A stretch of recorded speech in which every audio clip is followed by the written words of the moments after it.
We remain steadfast in our commitment in delivering local news that matters. Stories that inspire. Enriching the lives of Filipinos in the Philippines and across the globe. This is your GMA Regional TV. Buong puso para sa Pilipino. Ito ang inyong Regional TV News. Magandang araw, ito ang inyong Regional TV News. Hatid namin ang mga pinakamalaki at pinakahuling balita. Mula sa Visayas, ako po si Cecil Kibod Castro. Mula rito sa Mindanao, ako po si Sara Hilomen Velasco. At mula naman dito sa Luzon, ako po si Chris Zuniga. Mahigit 100 pamilya sa isang barangay sa Dagupan City apektado ng baha na dulot ng high tide. Narito ang report ni Jasmine Gabriel Galban ng GMA Regional TV 1 North Central Luzon. Alas 10 ng umaga kahapon, mabilis ang pagtaas ng tubig sa Sitio Macario sa Barangay Poblacion Oeste sa Dagupan City. Binaha ang daanan ng ilang residente. Ay, baha po sila dyan. Malalim ang tubig sa kanya din. Nagbubuta po sila pag lalabas sila eh. Sa monitoring ng Barangay Disaster Risk Reduction and Management Office o BDRRMO, mahigit 100 pamilya sa Sitio Macario ang naapektuhan ng pagbaha dulot ng high tide. Karaniwan itong nararanasan tuwing umaga, pero unti-unti ring huhupa pagsapit ng hapon. Pag ganitong hanggang September po yan, talagang umaga po, pag high tide na, talagang may tubig na po talaga dyan. Tuwing high tide, pinakaapektado ang Sitio Macario dahil katabi nila ang Karaanan Creek. Nakikipag-ugnayan na ang mga opisyal ng barangay sa city government at national government para matulungan silang maipaayos ang Karaanan Creek. Hindi kasi ito masusolusyonan ng simpleng cleanup drive lamang. Kung i-clean up po natin yan, masyadong kailangan po natin ng bako kasi sobrang silted na po siya. Kahit sa may Karaanan Creek talaga, ang kinakatakot namin, mahahati sa gitna. Tanging ang Poblacion Oeste lang ang binabaha dahil sa high tide base sa monitoring ng CDRRMO. Hindi pa naapektuhan ng high tide ang iba pang barangay na karaniwang binabaha dahil mababa pang antas ng Pantal Sinukalan River. Hindi naman siya masyadong nagtitake effect kasi onset pa lang ng rainy season. Nasa 0.8 meter ang antas ng high tide sa Dagupan City kahapon. Mula sa GMA Regional TV 1 North Central Luzon, Jasmine Gabriel Galban, nagbabalita para sa GMA Integrated News. Nahulog ang 10-wheeler na nagdidiskarga ng limestone sa isang sapa sa Cebu City. Yan ang tinutukan ni Alan Domingo ng GMA Regional TV Balitang Bisdak. Nangyari ang insidente Miyerkules ng gabi sa Barangay Sambag 2 matapos bumigay ang riprap sa gilid ng sapa nang ididiskarga na sana ang kargang limestone, sugatan ng driver at kanyang pahinante. Ayon sa mga residente, papaatras na ang truck nang maganap ang insidente. Atras niya, pag-atras, paghunong, tagak ang mga bato. Pag tagak sa mga bato, segunda din ang dump truck na ligid yun. Natamaan at nasira ang isang haligi ng 3 palapag na bahay. Sa pangambang apektado na ang kabuuang istruktura ng bahay, humihingi ng kabayaran sa danyos ang may-ari nito. At bunsod ng inaasahang pag-ulan, nananawagan ang mga residente sa agarang pagtanggal ng truck at limestone sa gitna ng sapa para maiwasan ang malawakang pagbaha. May unta nga, makuha na. Kay musamot ka tubo ang tubig. Handa naman ang may-ari ng lote na tugunan ang hiling ng mga residente at sasagutin nila ang gastos sa pagpapagamot ng driver at pahinante at maging ang pangangailangan ng apektadong residente. Amo na yung paningkamutan na makuha na niya asap as soon as possible niya. Whatever damages na incur dito sa neighbors, amo sa silang i-compensate. Mula sa GMA Regional TV Balitang Bisdak, Alan Domingo nagbabalita para sa GMA Integrated News. Sirang mga bahay at nabuwal na ilang puno ng kahoy ang iniwan nang tumama ang isang buhawi sa Purok 2, Barangay Kapitan Angel, Malaybalay City, Bukidnon. Ayon sa Malaybalay City Disaster Risk Reduction and Management Office o CDRRMO, na tumama ang sinasabing buhawi Miyerkules alas 6 ng gabi, kasabay ng malakas na buhos ng ulan. Agad umano silang nagpadala ng mga personal sa lugar at nakita ang pinsala na dulot ng nasabing buhawi. Umabot sa 32 kabahayan ang nasira sa insidente, habang nasa 152 individual naman ang apektado. Wala namang nasugatan o namatay sa insidente. Ulan-ulan siya, sisang ulan, partial, nasa localized thunderstorm, pero gabi mga 6-7, dito nibuto pa itong buhawin doon sa Kapitan Angel niya. Lisod mo respondehan kay brownout, kay nag-brownout dito, maybe siguro tungod kay balay na igo o wire, ipaputol sa mosaico. Mga residenteng nakatira malapit sa ilog sa Talisay City, Negros Occidental, nakaalerto na sa posibleng pagtaas ng tubig ngayong nagsimula na ang panahon ng tag-ulan ayon sa Pag-asa. May detalye si Aileen Pedreso ng GMA Regional TV 1 Western Visayas, live mula sa Bacolod City. Aileen?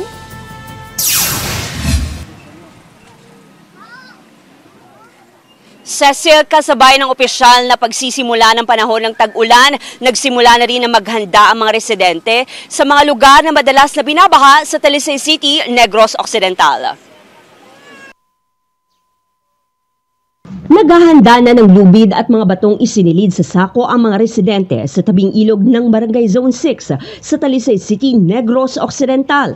Dahil itinuturing na flood-prone ang lugar, karamihan sa mga residente rito ay naghahanda na kung sakaling tumaas na naman ang antas ng tubig sa ilog. Magdulom-dulom na gani ng langit. Kapag amat-amat na kami panghimo sa amon ng mga gamit, nagapreparar na kami sa amon nga stock ng mga pagkaon. Kahit nakasanayan na ng mga residente ang nasabing sitwasyon tuwing masama ang panahon, mahalaga pa rin daw sa kanila na laging maging alerto. May mga kalat na kami dito, parang kung siyempre may uliyatan kami pala may pagwa kami, kaya para nga hindi kami maano sa tubig. Inabisuhan naman ng Negros Occidental Provincial Disaster Risk Reduction and Management Office ang mga LGU na maghanda sa posibleng pagtaas ng tubig sa ilog ngayong nagsimula na ang panahon ng tag-ulan ayon sa Pag-asa. Gina-advise na silang at least monitor natin ang aton na mga weather update, ang mga drainage nila, mga kalog nila, ilaman ipa-clear para nalagyan ng tubig. Maliban sa mga ilog, minomonitor din tuwing umuulan ang mga landslide-prone area sa lalawigan ayon sa PDRRMO. Cecil, paalala ng PDRRMO sa mga residente na mag-evacuate o pumunta sa mga ligtas na lugar sakaling tuloy-tuloy ang pag-ulan na pagmulan o posibleng pagmulan ng paglambot ng lupa o landslide. Balik sa iyo, Cecil. Maraming salamat, Aileen Pedreso ng GMA Regional TV 1 Western Visayas. Lechon, sisig, Bicol Express at ilang pang pagkaing Pinoy pasok sa top 50 best pork dishes ng food website na Taste Atlas. Tungayan sa report ni Paul Hernandez ng GMA Regional TV, Balitang Southern Tagalog. Bahagi ng maraming celebration ang lechon. Sa lutong at linamnam ng balat nito, walang dudang babalik at babalik ka for more. Nakilala na nga yan ng food guide and critic na Taste Atlas bilang isa sa top 50 best pork dishes sa mundo. Pang 29 at may 4.3 rating. Nasa 33rd spot naman ang guilty pleasure ng marami. Lechon kawali. 34th place ang Bicol Express. Pang 42 naman ang adobong baboy. At ang sisig na nasa 46 spot. Humahanay rin ang inihaw na liempo sa pork supremacy. Proud ang karinderya owner na si Reni sa pagkilalang yan. Kahit mga simpleng luto ay napapasarap natin na kahit konti man yung ating mga ingredients, kaya nating pasarapin. Naipagmalaki natin. Masarap mang ulam. Payo ng nutritionist dietitian ng Lipa City Health Office. Dapat hinay-hinay ang pagkain ng mga yan. In moderation, dapat alam natin kung gaano kadami lang ang ating dapat kakainin na ganitong klase ng pagkain. Mataas daw sa kolesterol ang mga pork dish. Dapat daw mag-ingat ang mga may hypertension. Ipinapayo ng eksperto na kaakibat ng balanced diet ang pag-ehersisyo para mapanatili ang malusog at malakas na pangangatawan. Mula sa GMA Regional TV, Balitang Southern Tagalog, Paul Hernandez, nagbabalita para sa GMA Integrated News.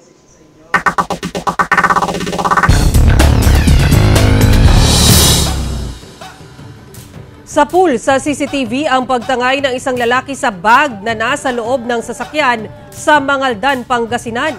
Nakaalerto si Joan Ponsoy ng GMA Regional TV 1 North Central, Luzon. Sa isang video, makikita ang nakaparadang owner-type jeep sa gilid ng National Highway sa Barangay Bari, Mangaldan, Pangasinan. Ang mga sakay nito, bumaba para kunin ang ipinagawang lapida sa lugar. Saglit lang daw na kinausap ng mga sakay ang gumagawa ng lapida na si Leo, pero naiwan sa passenger seat ang isang bag. Ito ang sinamantalang kunin ng isang lalaki. Isinabay ang pagdampot sa bag sa pagdaan ng pampasaherong bus. Nandun yung bag na naglalaman na ata ng 14,000. Saka yung cellphone company tapos yung mga ID. Nagtanong kami sa mga tanod, BSW, saka mga residente namin sa Bari. Pinakita yung video. Hindi na-recognize yung tao talaga kung sino yun. Kaya ang spec namin, hindi taga rito sa barangay namin yung suspect . Nanlulumo ang 21 anyos na estudyanteng si Cedric Bautista matapos nakawin ang kanyang motorsiklong ipinarada lang sa gilid ng kalsada sa Barangay Tulyao, Santa Barbara, Pangasinan. Sa kuha ng CCTV camera, nakita ang dalawang hindi pa nakikilalang lalaking sakay ng motorsiklo at paalis na ng barangay. Hawak naman daw ni Cedric ang susi ng motorsiklo. Pinaghirapan ko din po yung motor, duga pawis din yung nilaan doon. Masakit para sa akin na isa-isang iglap lang parang mawawala yung motor na pinaghirapan mo, lalo-lalo na napamanlo din sa yung motor, nagasusan mo na ng malaki. Patuloy ang investigasyon ng pulisya sa insidente. Mula sa GMA Regional TV 1 North Central Luzon, Joan Punsoy, nagbabalita para sa GMA Integrated News. Sa bayan ng Lobok sa Bohol, idinaan sa pagsasayaw ng mga residente ang kanilang pasasalamat sa kanilang patrona. Ito ang tinatawag nilang Bulibong King Dance na inumpisahan sa taong 1843 bilang pagbibigay pugay sa kapistahan ng kanilang patrona na si Nuestra Señora de Guadalupe de Extremadura. Ginagawa ang pagsasayaw sa harap ng imahe ni Inang Birhen Maria. Ang imahe ng Our Lady of Guadalupe de Extremadura ay nagmula pa sa Caceres sa Espanya. 1843 nang makaranas ng epidemya ng kolera ang bayan kung saan marami ang nasawi. Subalit nang dumating ang imahe, himala umanong natigil ang epidemya, kaya ganun na lang ang pasasalamat ng mga residente. Ang Bulibong King ay may kakaibang estilo, kung saan ang sayaw ay sumusunod sa musika na galing sa drum at gong. Susunod! 99 years old na lolang beauty queen at war veteran, bida sa isang Santa Cruzan sa Legazpi City. At 4 a.m. na moving up ceremony sa isang paaralan sa Lapu-Lapu City, Cebu, pinaiimbestigahan na ng DepEd. Yan at iba pang detalye sa pagbabalik ng Regional TV News. Ito ang inyong Regional TV News. Ito ang inyong Regional TV News. Isang 78 anyos na lola sa Iloilo City ang nakapagtapos ng high school sa pamamagitan ng Alternative Learning System. May detalye si Kim Salinas ng GMA Regional TV 1 Western Visayas.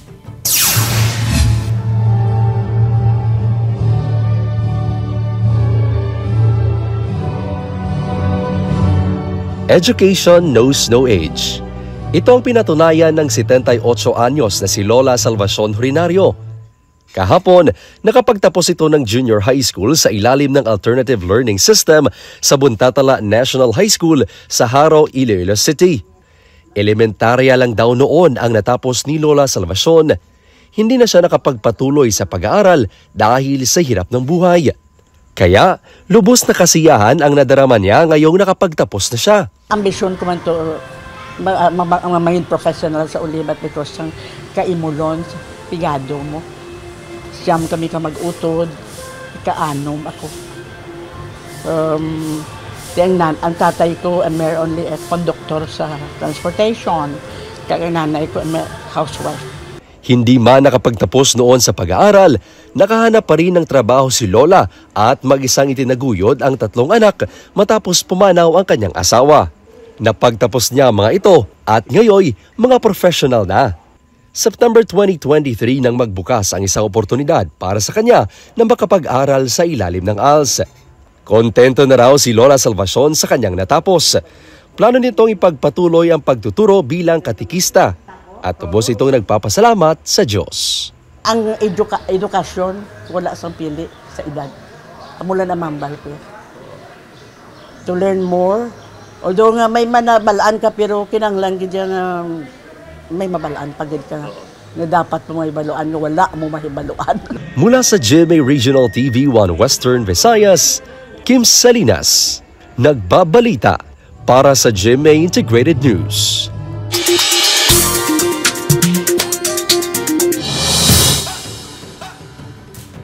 Isang Philippine Scops owl ang na-rescue na isang residente sa Barangay San Isidro sa Sarat, Ilocos Norte.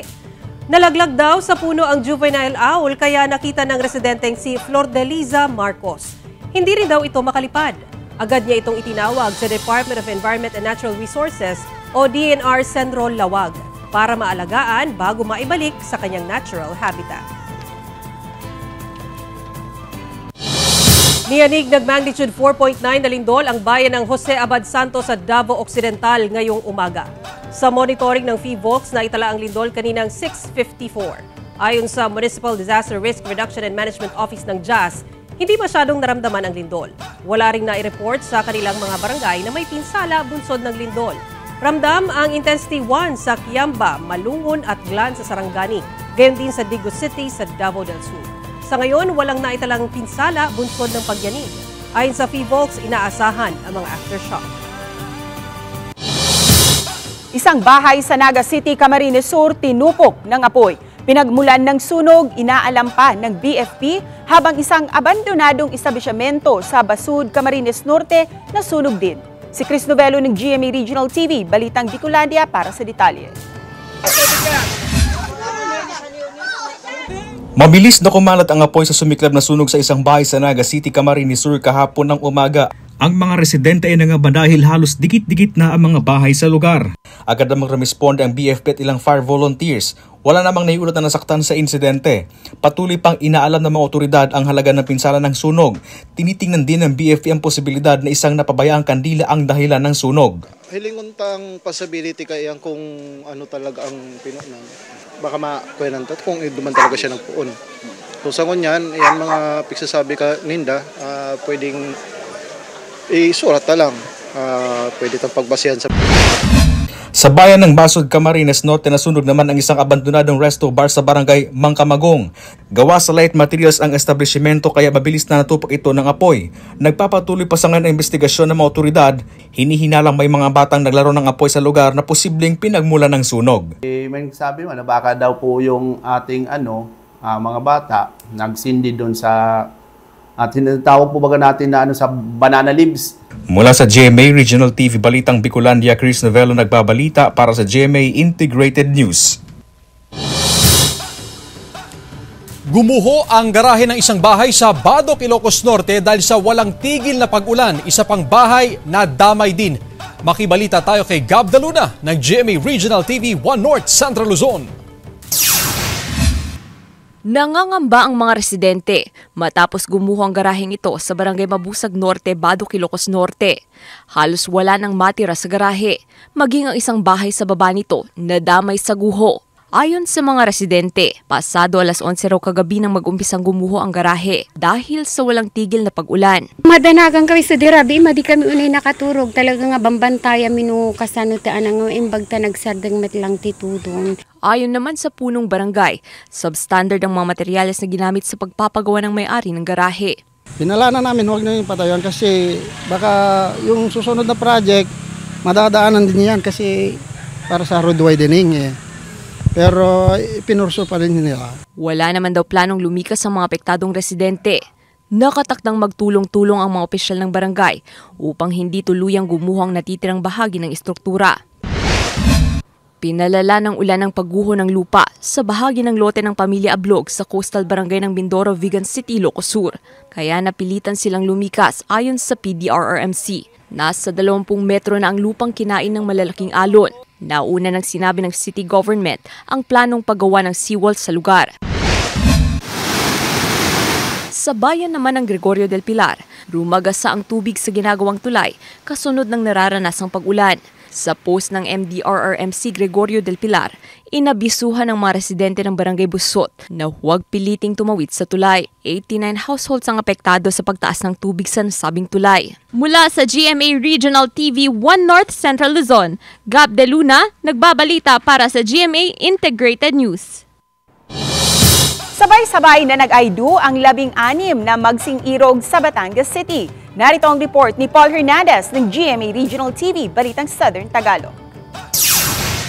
Palitan ng matatamis na I-do ang nasaksihan ng mga residente sa Barangay Bilogo sa Batangas City. 16 na pares ang sabayan nag-isang dibdib sa kanilang kasalang barangay sa tulong ng Barangay Council. Wala raw unos ang nakapigil sa kanilang pag-iisang dibdib. Ang kasal kasi ginawa sa kasagsagan ng Bagyong Aghon. Present sa okasyon ng mga opisyal ng City LGU at Civil Registrar. Nandun yung lahat ng mga dokumento, marriage certificate, marriage license. Before mag-start yung ceremony ng kasal, pinapermahan na sa mga ninong at ninang at saka sa mga ikakasal yung kanilang mga marriage certificate. Kabilang sa nabigyan ng pagkakataong maisalegal ang pagsasama, ang mag-asawa na ngayong Hil at Pipay na nasa 22-year relationship. Dahil sa problemang pinansyal kaya nauudlot ang plano nilang kasal. Hindi naman po talaga ako ang liligawan niya eh. Okay. Yun pong anak ng aking amo. Tapos? Ay bigla po sa akin niya ibinigay yung puting bulaklak. Sabi ko, bakit sa akin may binigay? Merong konti. Konting? Kilig po. Basta kami habang buhay na kaming magkasama, yung problema lagi naman dumadating yan.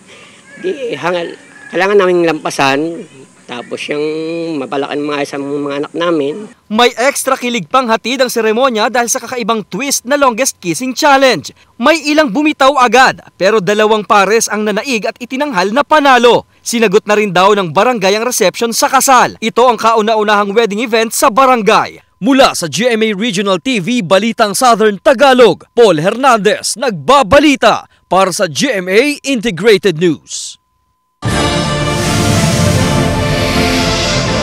Ito ang inyong Regional TV News. Ito ang inyong Regional TV News. Moving up ceremony sa isang paaralan sa Lapu-Lapu City sa Cebu, isinagawa alas 4 ng madaling araw noong Miyerkules. Ayon sa principal ng Marigondon Junior High School na si Garvin Velos, ang pagdaraos ng moving up ceremony ng grade 10 completers ng madaling araw ay may pahintulot ng DepEd Lapu-Lapu City Schools Division. Git niya na wala na silang ibang available schedule at ang Hoops Dome lang ang may malaking venue para sa mahigit 1,500 na mga mag-aaral. Ayon naman sa opisyal ng School Parents Teachers Association o SPTA, nagkaroon ng meeting ang mga magulang kaugnay sa schedule. Subalit ayon sa DepEd Region 7, ito ang unang pagkakataon na ginanap ang moving up ceremony ng madaling araw. Kaya ipinag-utos ng ahensya na imbestigahan ang insidente. The harsh word might be investigation, but we have to look into this thing. And why there is that decision to have this. And might be it's not the school who decided this. Might be the parents. So we have to check. Puhang umakyat sa entablado ng 22 anyos na si Michael Alcoseba na magtatapos sana na cum laude sa kursong Hospitality Management. Dahil sa sakit, binawian siya ng buhay nitong May 11. Sa medical record, namatay si Alcoseba dahil sa sepsis. At sa graduation nitong Martes, May 28, ang kanyang ina at kapatid ang umakyat sa entablado para tanggapin ang kanyang diploma at medal. Ayon sa isang opisyal ng Lapu-Lapu City College, consistent honor student si Alcoseba sa kabila ng pagiging working student. Pinuntahan ng GMA Regional TV Balitang Isdak ang bahay ni Alcoseba, subalit hindi muna nagpaunlak ng interview ang kanyang pamilya. Healthy man to siya, active kaayo, as in active good. Kami yung tanan, as in, shock yun mi. Kung kami nagdahang ngayon, nato na daay ka-worst ang iyang sakit ba. Bira sa Santa Cruzan, sa Albay, ang isang 99 years old na lola bilang Reyna Emperatriz sa Sagala.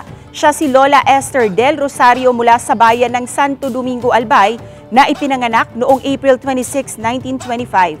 Si Lola Esther game na game at tila sanay sa pagkaway sa mga taong nakaabang sa Grand Santa Cruzan. Dahil si Lola, dating beauty queen at kinurunahan pa bilang kauna-unahang Princess of Peña Francia Festival noong 1947. Isa rin itong war veteran sa probinsya. Kaya ang mga nanood sa gala namangha sa tila hindi kumukupas na ganda ni Lola. Ayon sa anak ni Lola Esther, medyo mahina na ang pandinig ng kanyang ina. Pero ang tuhod, memorya at mga mata nito malinaw at malakas pa. At ang sikreto, healthy diet at exercise lang. Maliban kay Lola Esther, marami pang Albayana Beauties ang naging bahagi ng naturang aktibidad. Maumang mauma. Dahil narumduman ako kambilog na albay. Dahil ako nagpinsad na maging arog ako kainin. Yan lang po, salamat. Sikreto sa mahabang buhay ng centenarian lolo sa Lipa City, Batangas, alamin sa report ni Paul Hernandez ng GMA Regional TV Balitang Southern Tagalog. Ungkata ng pastbaka mo. Tsak, maraming ambag dyan ng centenarian lolo ng pamilya Sanggalang sa Barangay Lodlod sa Lipa City. Ay, yung panahon ng hapon, ay di ang aming gawa, pagkabalita ng hapon, takbo, tago. Parang hindi ka man pwede tumago sa bahay.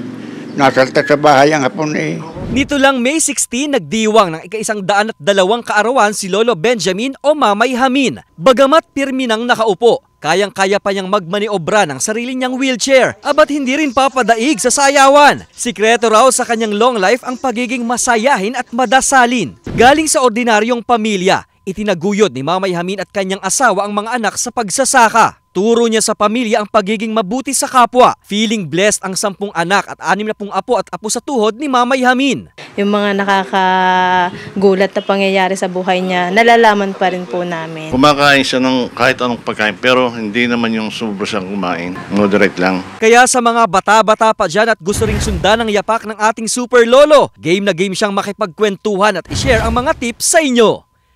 Mula sa GMA Regional TV Balitang Southern Tagalog, Paul Hernandez nagbabalita para sa GMA Integrated News.